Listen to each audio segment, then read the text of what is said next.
នេះគឺជាពិធីស្រោចទឹកជូនលោកយាយលោកតារសាសិល8និងសិល5កម្មវិធីនេះរៀបចំឡើងដើម្បីអប់រំបង្រៀនបង្ហាញដល់ក្មេងជំនាន់ក្រោយកូនចៅជំនាន់ក្រោយឲ្យយល់ពីការលំបាករបស់ឪពុកម្ដាយរបស់យើងដូចជាពិធីហែផ្លែឈើពិធីហែផ្លែឈើនេះគឺចង់បង្ហាញពីទឹកចិត្តរបស់ឪពុកម្ដាយបានរបស់ល្អយកមកចិញ្ចឹមកូនការរាំរបស់យើងគឺជាទឹកចិត្តសប្បាយរបស់ឪពុកម្ដាយពេលគាត់បានផ្លែឈើល្អៗយកមកឲ្យកូនញ៉ាំកម្មវិធីរៀបរាប់ផ្លែឈើ36មុខគឺចង់បង្ហាញពីមុខរបរច្រើនប្រភេទដែលឪពុកម្ដាយយើងធ្វើដើម្បីចិញ្ចឹមកូនពេលខ្លះយើងនិយាយថាស្ត្រីដៃ100ពិធីជូនផ្លែឈើគឺចង់បង្ហាញពីការចែករំលែកចិត្តស្មោះត្រង់របស់ឪពុកម្ដាយមកលើកូនមិនលាក់លៀមមានរបស់ឆ្ងាញ់គឺចែកកូនហូបទាំងអស់គ្នាពិធីស្រោចទឹកគឺចង់ពន្យល់ពីទឹកចិត្តដ៏ត្រជាក់របស់ឪពុកម្ដាយចិត្តល្អចិត្តបុណ្យទឹកដែលយើងស្រោចជូនគាត់វានឹងស្ងួតរីងទៅវិញតែទឹកចិត្តរបស់ឪពុកម្ដាយយើងមិនរីងស្ងួតទេបើទោះជាឪពុកម្ដាយខឹងកូនជេរកូនក៏គាត់នៅតែហៅរកកូនដដែលព្រោះគាត់ចង់ឲ្យកូនល្អមិនស្អប់កូនចៅទេជាចុងក្រោយសូមថ្លែងអំណរគុណដល់សុកអូនព្រមទាំងកូនចៅ$100ឆេងរស្មីព្រមទាំងកូនចៅ$50អបាសិកាសួនរាវីព្រមទាំងកូនចៅ$50ឈិតលីព្រមទាំងបុត្រ$50អបាសិកាឈៀងគំហ៊ានព្រមទាំងកូនចៅ$50លោកសាន់នីនិងអ្នកស្រីណារីសុព្រមទាំងបុត្រ$30អបាសិកាឡាសុខីមព្រមទាំងកូនចៅ$30លីស្រីមុំព្រមទាំងកូនចៅ$20ចាំងឈីវងព្រមទាំងកូនចៅ$20នួនសុភានិងថៃណានព្រមទាំងបុត្រ$20អបាសិកាប៉ុមណយព្រមទាំងកូនចៅ$100ជ័យសារ៉ាឌីព្រមទាំងកូនចៅ$100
បាទជំរាបសួរកាលពីម្សិលមិញបានចូលរួមកម្មវិធីឪពុកម្ដាយខ្ញុំនេះខ្លងទ្វារខាងលើបងប្អូនពេលយើងដើរចូលមកដល់ឃើញមានយាយតាមកគូកំពុងតែញញឹមរីករាយសប្បាយចិត្តរស់រាយរាក់ទាក់ដាក់ភ្ញៀវក៏ដូចជាចាំឆុងកាហ្វេជូនតាយាយក៏ដូចជាបងប្អូនដែលជាភ្ញៀវចូលរួមដើម្បីបានពិសាកាហ្វេរួមទាំងភេសជ្ជៈផ្សេង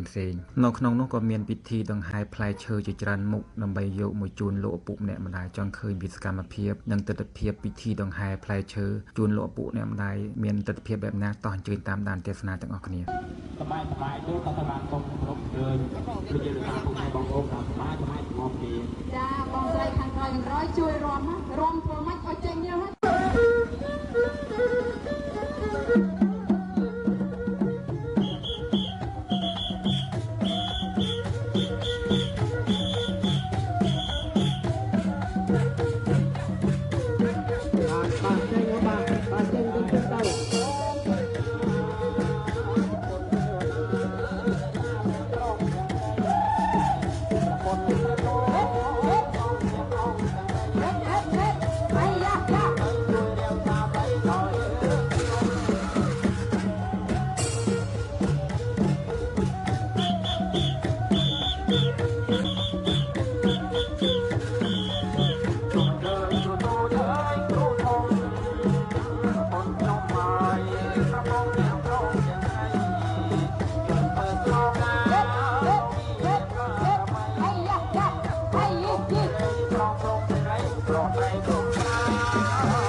Hey,